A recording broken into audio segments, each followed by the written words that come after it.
আমার নবী মুহাম্মদ সাল্লাল্লাহু আলাইহি ওয়াসাল্লাম সূরা মাইদার 67 নম্বর আয়াতের নির্দেশ পেয়ে হযরত আলীকে খুমর নামক জলাশয়ের কাছে রিসালাত দিয়ে রাসূল পদে রেখে গেল। জয়গুরু। আজকে ফেব্রুয়ারি মাসের 4 তারিখ 2026 সাল। এই মুহূর্তে আমরা আছি সিলেটের জাফলংয়ের দিকে যাওয়ার পথে লালাখাল জায়গাটা। এটা একটা নতুন স্পট, এটা অত্যন্ত সুন্দর। আমরা এখন সেই লালাখালের পাহাড়ের পাথরের করে দাঁড়িয়ে আছি। অত্যন্ত উঁচু পাথর, চারিদিকে উঁচু পাহাড়। সেই ভারত থেকে চলে আসা এই খালটার নাম লালাখাল। এই খালের বৈশিষ্ট্য হচ্ছে, এই খালের পানিটা হচ্ছে সম্পূর্ণ গাঢ় নীল। এই নীল পানির কারণেই আঁকা বাঁকা খালের বৈশিষ্ট্যে দেখা যাচ্ছে যে এই খাল দিয়ে ভারতে ঢোকা যাচ্ছে, ভারত থেকে এখানে আসা যাচ্ছে, কিন্তু মাঝখানে একটা বর্ডার আছে।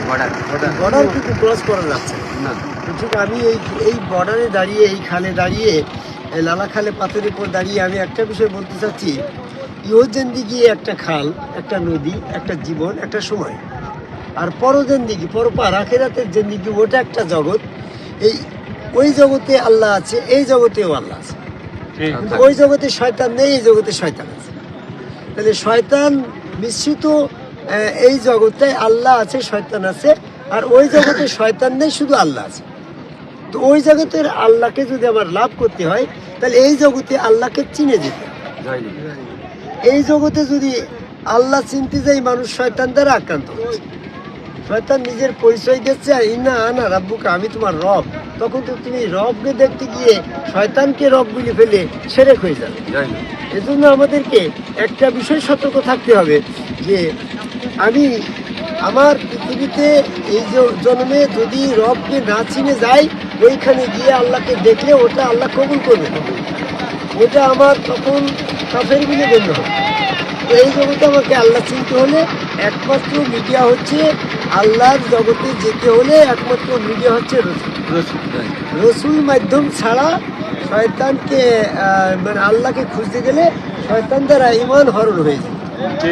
এজন্য আমাদেরকে রসুল সন্ধান করতে হবে। আগে আল্লাহ সন্ধান করতে গেলে আমাকে রসুল সন্ধান করতে হবে। যেমন এখানে আসতে গেলে আমাকে নৌকা দিয়ে আসতে হবে, তো ঠিক আখিরাতের জগতে যেতে হলে, আল্লাহর জগতে যেতে হলে, আল্লাহকে চিনতে হলে, আল্লাহকে পেতে হলে তার নৌকা বা মিডিয়া মাধ্যম হচ্ছে রসুল।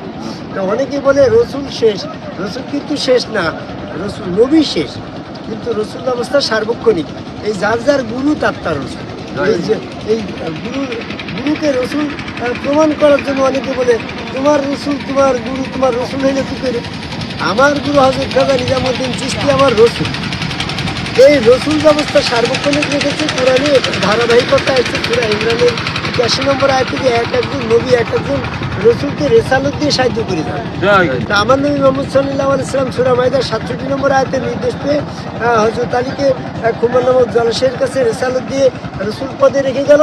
সেই রসুল পদের ধারাবাহিকতায়, সেজরা নামার ধারাবাহিকতায় খাজা মঈনুদ্দিন চিশতির মাধ্যম দিয়ে আমরা এই ভারতবর্ষে রেসালতের ধারা পেয়েছি। আমার গুরু চিশতিয়া নিজামুদ্দিন শাকার অলি, উনি আমার রসুল। তোমার রসুল ছাড়া তো আরো অনেক রসুল থাকতে পারে, আমি থাকতে পারে, ওটা তার ব্যাপার। আমার রসুল আমার গুরু, তোমার গুরু তোমার রসুল। প্রমাণ কি? প্রমাণ হচ্ছে আমি আমার গুরুকে রসুল হিসাবে বিশ্বাস করেছি, এবং সেই রসুলের হাত আল্লাহর হাত, রসুলের পা আল্লাহর পা, ওই রসুল স্রোতে আমি আল্লাহ দর্শন করেছি। এটার প্রমাণ কি? আমি দেখলাম আমার গুরু হযরত খাজা নিজামুদ্দিন আহমেদ চিশতি তার গুরু হযরত খাজা আলীজান চিশতিকে সেজদা দিয়ে প্রমাণ করলো ওই হাত আল্লাহর পা আল্লাহ, চেহারা আল্লাহর, ওইখানে আল্লাহ পাক বর্ত ফিজিক্যাল আল্লাহ, ওইখানে ফিজিক্যাল আল্লাহকে যখন সেজদা দিয়েছে, প্রমাণ হয়েছে তার সেজদা দিয়ে। তো ঠিক তদ্রুপভাবে আমার গুরু হযরত খাজা নিজামুদ্দিন আহমেদ চিশতির হাত আল্লাহর হাত, ওই চেহারা আল্লাহর চেহারা, ওর ভিতরে যে স্বয়ং আল্লাহ বিশ্বাস করে আমি সেজদা দিয়ে প্রমাণ করেছি ওই হাত আমার আল্লাহর হাত। এই জন্য রসুলের মাধ্যম দিয়ে বিশ্বাসের নৌকায় চড়ে, বিশ্বাসের এরোপ্লেনে চড়ে আল্লাহর জগতে পৌঁছাতে হয়। তাহলে যার যার গুরু তার রসুল, এটা বিশ্বাসের ব্যাপার। যদি বলো যে বিশ্বাস দিয়ে তুমি রসুল প্রমাণ করবা, কি করি? হযরত আলী যখন মুহাম্মদ সাল্লাল্লাহু আলাইহি ওয়াসাল্লামকে রসুল বলে প্রমাণ করলো, তখন তো সেখানে কোনো দলিল ছিল না, দলিল ছিল একমাত্র বিশ্বাস।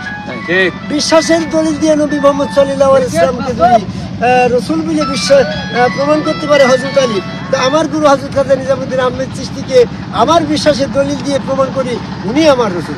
তাই আদম কাবায় সেজদাকারী একজন সম্মুখ রাসূলের কাছে বায়াত গ্রহণ করি, সেখানে সেজদা ভক্তি দিয়ে শয়তান থেকে পবিত্র হয়ে ওই হাত আল্লাহর, পা আল্লাহর, চেহারা আল্লাহর, ওটা যে আল্লাহ বলে আমি বিশ্বাস করলাম, সেই সেজদা দিয়ে প্রমাণ করলাম যে ওই স্রোতের ভিতরে স্বয়ং আল্লাহ ফিজিক্যাল ফিজিক্যাল আল্লাহর মাধ্যম দিয়ে আমরা সেই আল্লাহ পাকের পরপরের জগতে যে আল্লাহকে শনাক্ত করবো।